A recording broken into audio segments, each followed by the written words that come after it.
Hey, everybody. Welcome to our Drink from the Well launch celebration and our conversation roundtable about creating thriving teams in 2023. This is a conversation for leaders, for aspiring leaders, for those who are leading from the bottom up and everybody in between. I am Tina Dietz. I'm the CEO of Twin Flame Studios and your host for this conversation for today. And I'm thrilled to be talking with all of you on this particular topic that brings me nothing but great joy and interest to have so many leaders around the world talking with us about leading thriving teams. We have been producing a series after doing a great deal of research on the most impactful topics in the workplace today, the things that are affecting teams, the things that are affecting leaders, the things that are affecting us all, particularly in this highly changing post pandemic world. And we have created a monthly series of topics in the podcasting world because that's where my company lives and thrives to help leaders have a place of refreshment and wisdom that they can go to and become refreshed and walk away with more knowledge even better than they were before. Stress among workers globally is at an all time high, and employee engagement is only 21%. And those people who consider themselves thriving in the are really even a third of people in the world. Only a third of people in the world consider themselves thriving. When you consider that more than a third of our lives are spent at work, almost half of our lives are spent at work, this is a major issue. And that is a lot of what we're going to be talking about today. In the US and Canada alone, 71% of workers are looking to be in the market for a new job. So let's bring on our panel of guests and experts so that we can get this conversation really started. I am absolutely thrilled to be in this esteemed group of folks, and we have experts from a number of our different episodes.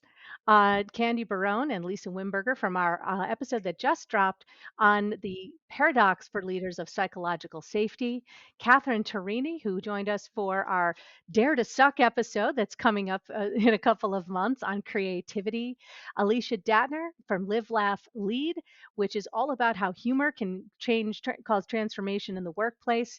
Dr. Valerie Renee Shepard from the Hartley Center, who joined us for our episode on leading in multi generational workplaces, and Josh Cliffords, the CEO of Freewater, who you'll be able to hear more from not only today, but in our upcoming episode in June on leading in uncharted waters, which is all about can capitalism and activism and conservation all work together in harmony. So happy to have you all here today. And what we're going to do, just by way of having everybody introduce themselves a little bit more, we are going to have you each take 1 minute, introduce yourselves, and answer this really important question very, very briefly. Let's keep it all to 1 minute each. And that is, from your perspective and expertise, what is what the number one issue that we're facing in 2023 regarding creating healthy workplace cultures? For me, I think the biggest challenge in 2023 is um, perceptual safety and feeling seen and heard. That's what I'm feeling. I work with entrepreneurs and executives and emerging adults, one of my favorite groups.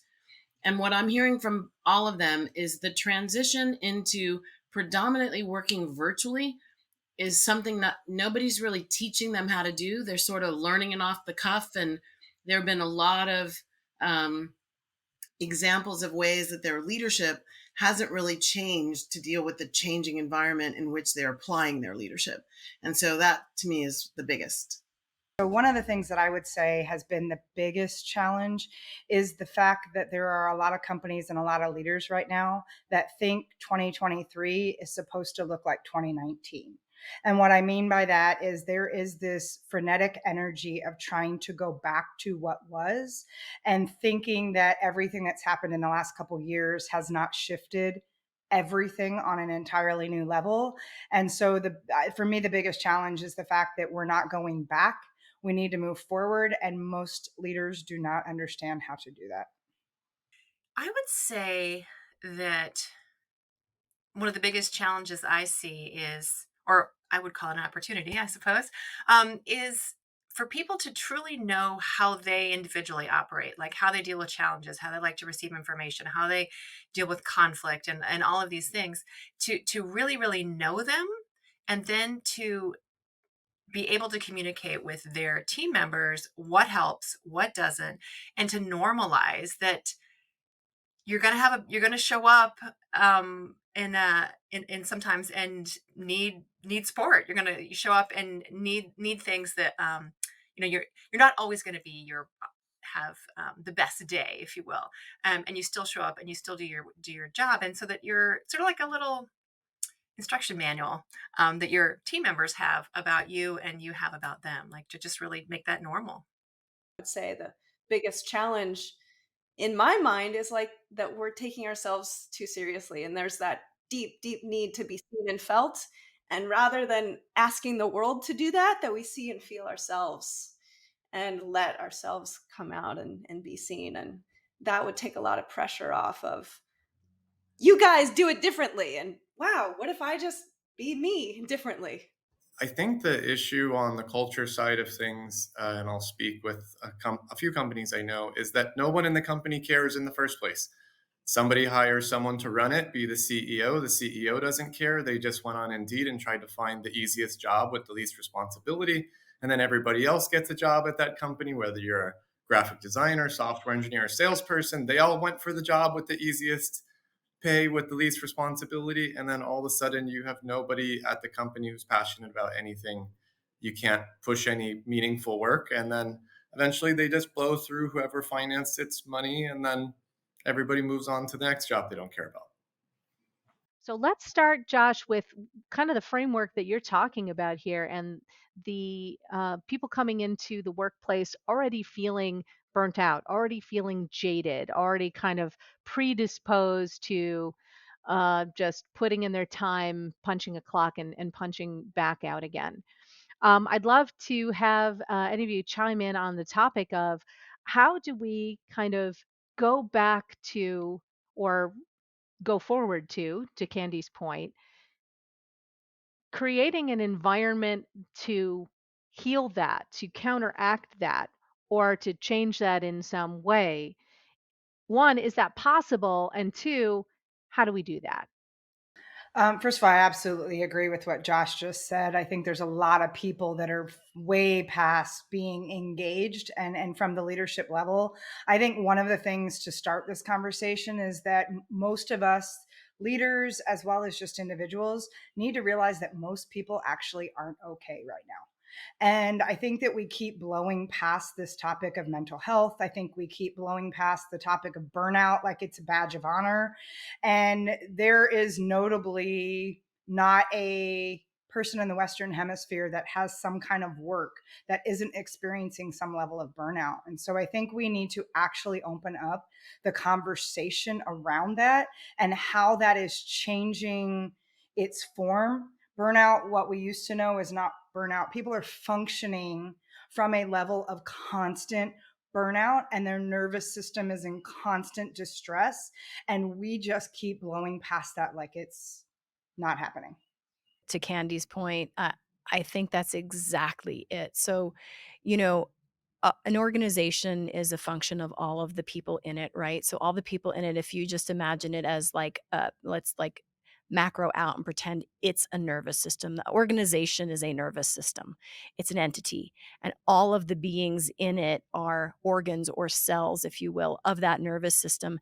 And with even one small dysregulation, you are going to have systemic dysregulation at some point if you don't address it, because dysregulation and a move towards chaos is the natural order of things. So you actually have to put in the work to keep the regulation. And I think, and you know, stepping into the self-help world for a minute, I think there's this ridiculous assumption that grace and regulation is easy. Just read this book and it's easy. It's not easy. It's the hardest work you'll do, and it's daily work, and it's every single day.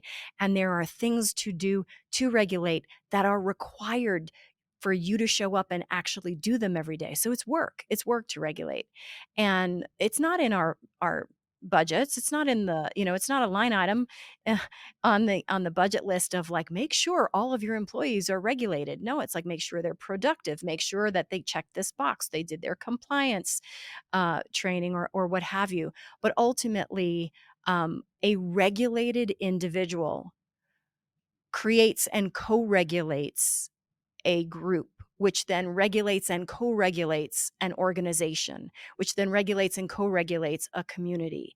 And I feel like it needs to go back to the individual. And to just say something to Alicia, I feel like comedy is one of the most joyful ways to regulate, and it should be a mainstay of everybody's self-regulation protocol.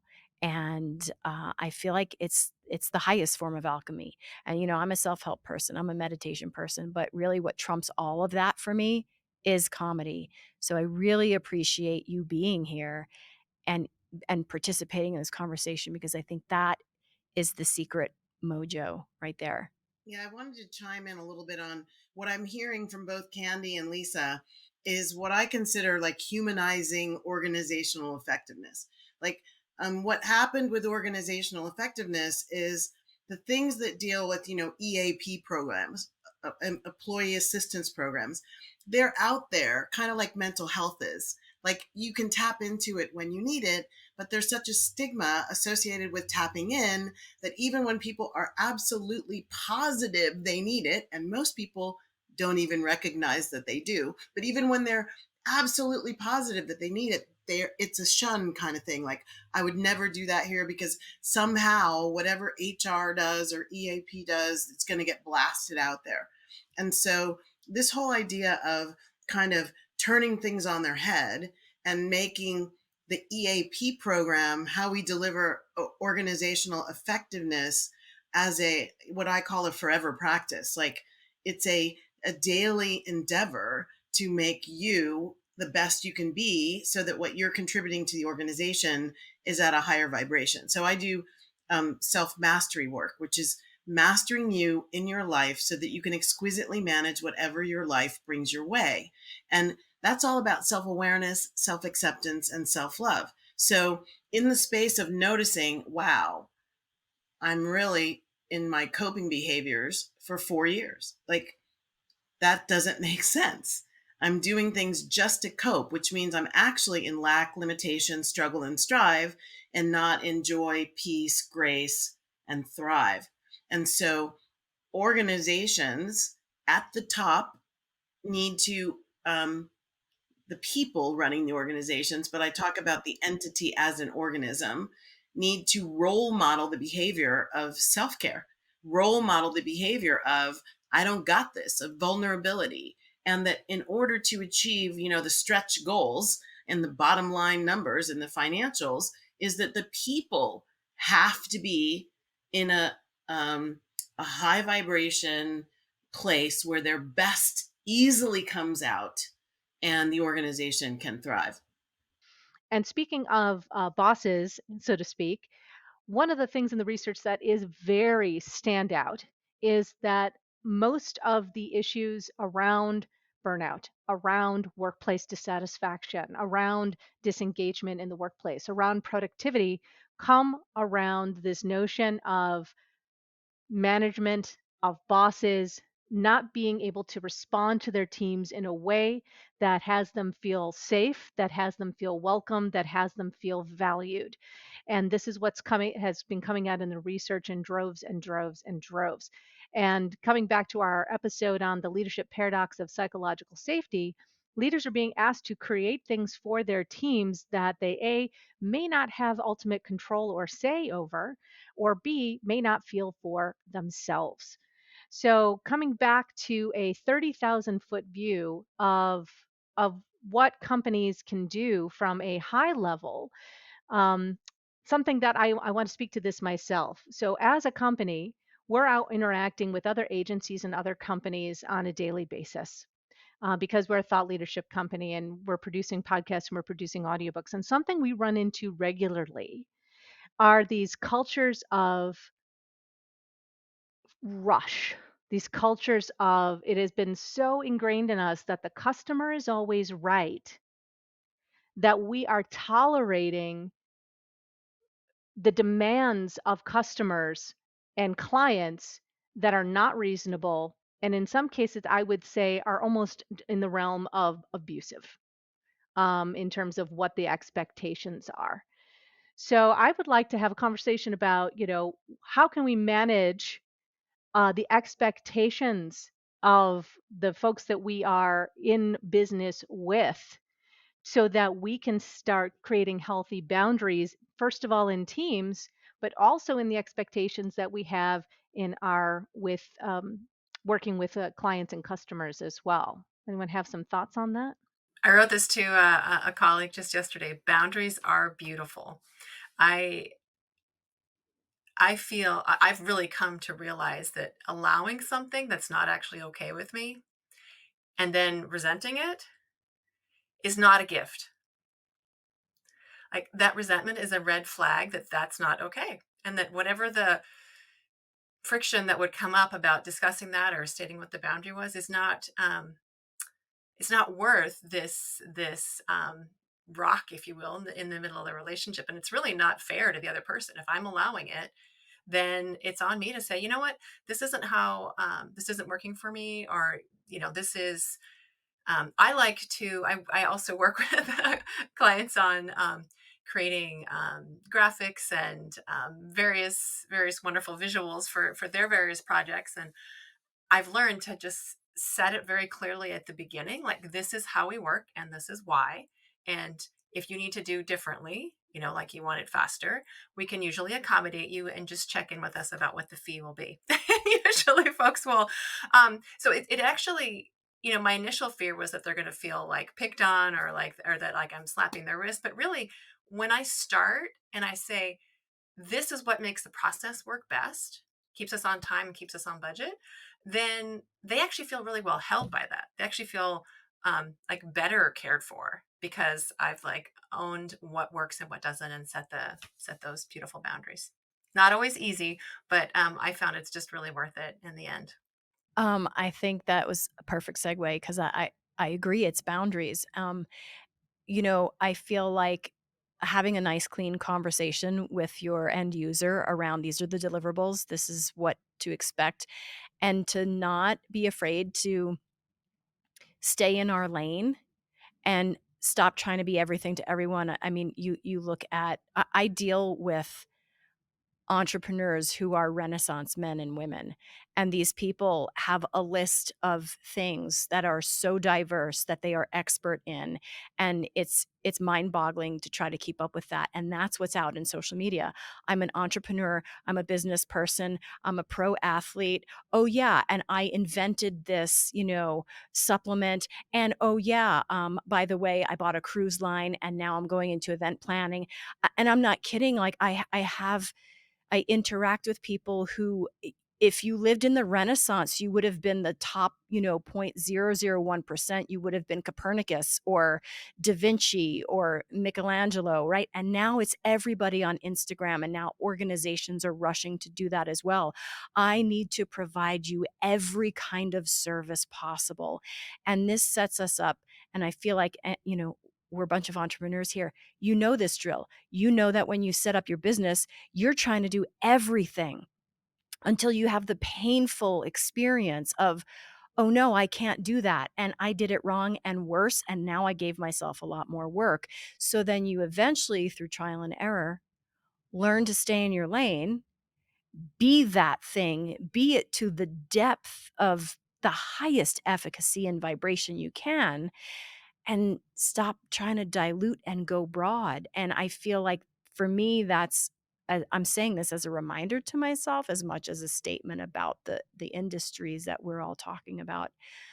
Boundaries, admission of ineptitude and not being afraid of that, admission of genius and not being afraid of that, and then just go stay where you are gifted and bring those gifts. Um, yeah, everyone's too much of everything all the time, and we're all also ambassadors of sports gear and fashion and jewelry on top of all the other things. I don't even understand how there's enough time in the day for all of this. Yeah, actually, two things I'd like to say. One is the idea of we need to move out of a culture of busy. I think we've been talking a lot about that. I call busy buried under shoulding yourself. And so it's the layers and layers of the shoulding that keep getting piled up on top. And what's interesting is most people, and Tina, you talked about this KPIs. Yes, most organizations are driven by metrics. The problem is they're measuring the wrong thing. They are measuring how much shit gets done versus the actual outcome of what they are focused on and the impact they're creating. And so, first and foremost, it's to change the metric around what is the impact or what is the outcome, not how much and what did we achieve. Because the other thing that I want to address is both Catherine and Lisa talked about this when you're talking about, and even Dr. Valerie talked about this, the individual approach. That if we're going to have a top down, leaders are going to model how to manage themselves. First and foremost, they need to understand their own wiring. And what I mean by that is a couple things. I do a lot of work in human design, but whether it's that or not, we need to move beyond a DISC or Myers-Briggs assessment and think that that is a gauge on how we are going to assess how people are wired. Someone like me, when I hear Lisa saying that, I'm a manifesting generator who has a very defined route. I actually need to have multiple projects, multiple things, and I run very fast. Someone else who is wired differently should not and cannot work in that capacity. And when we can understand that the majority of the population wasn't even designed to be getting stuff done, was more around fulfillment, satisfaction, a redefinition of success, we change the game about how we all own our own individual leadership. I talk about leadership as a choice, but leadership ultimately starts with you leading yourself first. And it starts with understanding that busy is the ultimate 4-letter word. It is not equivalent to productive. It is not equivalent to fulfillment. It is a 4-letter word. And we need to take inventory and stock of, do I even know my own wiring? Do I even know how my energy moves? Because if I don't, I can't lead anybody else. Yeah. So now that we've had a bit of conversation about leaders and about the individuals on teams, Josh, I was wondering if you would be game to chime in because the way that you have developed free water has been what colloquially would be called a disruptor in the industry. Your business model is very different. You've encouraged folks to take your similar business model and run with it because you're committed to changing the world, you're committed to clean water and saving lives. So, how are you finding that translates into how your team runs, how your management style runs, or if there's even anything in the bones of how the business model works that you're finding is helpful in creating teams and organizations that live more in this world of thriving that we're talking about? Um, in the earlier years, I was not successful because I wasn't able to communicate the vision as well as I can today. And so you need to be able to clearly communicate what you're working on. And by doing so, if you're lucky, you'll find people that want to work on it with you. Um, I think the difficult thing, and again, every company's different, is it's the nature of what you're trying to do. Since we're the first in the world to do this, and we're also building really advanced technologies, it's a little bit different in that I'm personally working 7 days a week from 8 a.m. till 1 or 2 a.m. And I've been doing that for 5 years to cover this much ground so quickly. And I'm trying to find that really small percentage of people who are willing to do the same. And so it's really difficult because, as you've mentioned, it's people weren't designed to do stuff like that. And so, but if you're really trying to do something that's never been done, that's the top 1% in difficulty. You kind of need the top 1% in people. And as a startup, we have 15 people in the company so far, everybody for equity. Nobody's getting a salary. So it's even that much more difficult because then it's a situational thing. They might have the skills and personality you need, but not the financial bandwidth.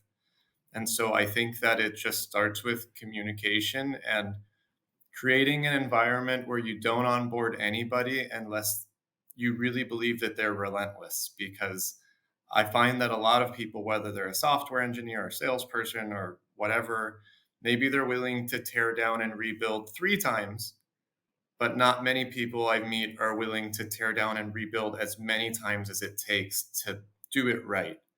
And so I think that that's really difficult. And so I oftentimes just find myself doing it myself or finding the people that can. And with that said, because it's taken me 6 years to do what I foolishly thought I could accomplish in two, a lot of people have come and go like the seasons, because they they join your startup. The contract says 4 years of vesting, and they read it, but they don't really understand what 4 years is.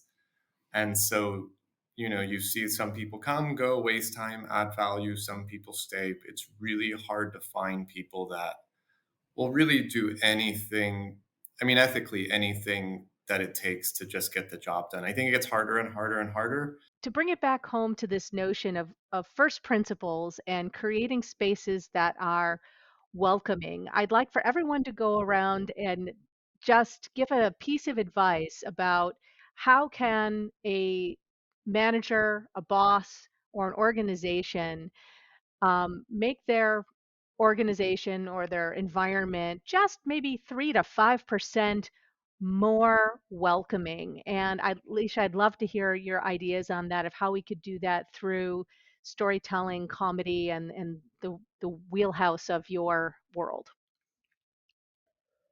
Well, I think the most universal aspect of that is laughter. Laughter happens in the body and it's relational, and without even making a joke, you can laugh and get the effects of laughter physiologically. It reduces your stress and anxiety, it releases endorphins. It's so good for you. And I think, you know, the most welcoming thing you can do is have a laugh with another person. So, starting the day or starting a meeting with a moment, 30 seconds, 3 minutes of no joke laughter yoga, just laughing for no reason. And that is a space everybody can get on board with, except for like, oh my God, this is so dumb. I feel like a fool. Well, you can all laugh at that. And it's welcome, you can welcome the ridiculousness of what you're doing and get all the benefits of connection and regulation, co-regulation and self-regulation, and having a give and take that is apolitical, and deeply related, and happens like, you laugh from your belly, you laugh from your knees and from the soles of your feet. And it not just includes all people, but it includes all parts of the person. So, our hearts are involved, our hearts get activated, our brains get stimulated, and all the parts come in and are welcomed, not just all the people, but all of who we are. So, on that note, I want to thank all of our panelists today for not just being here today and having this wonderful discussion, but also for being fantastic guests on our show, Drink from the Well, and to encourage this audience to go out and listen to the episodes, share them with your teams, have these roundtable discussions on your own, have a lunch and learn around the topic of psychological safety. And next month, what does it mean to be in a capitalist society and also want to save the planet? How can we lead in uncharted waters? And then, our future episodes on creativity and laughter and leading in a multi-generational workplace, pull all of this towards you and have it fulfill something that is not just something you're listening to on a walk, but something that you're bringing into your work as well, so that we can all rise up together to reduce burnout, to reduce stress, to have more regulation, and to learn to thrive in these deeply uncertain and wild times that we are living in today. But nonetheless, we are a very creative species. And I trust and I have faith that we are figuring it out, even though it is extraordinarily messy. So, thank you everyone for joining us here today on LinkedIn. And if you're listening to the replay, please feel free to leave comments. We will come back to this and connect with each other, connect with our experts on LinkedIn, on other platforms. You can find all of us here on LinkedIn, and as well as on many, many other places on the internets as we live in this interconnected world. So thank you all for joining us here today, and we'll see you next time.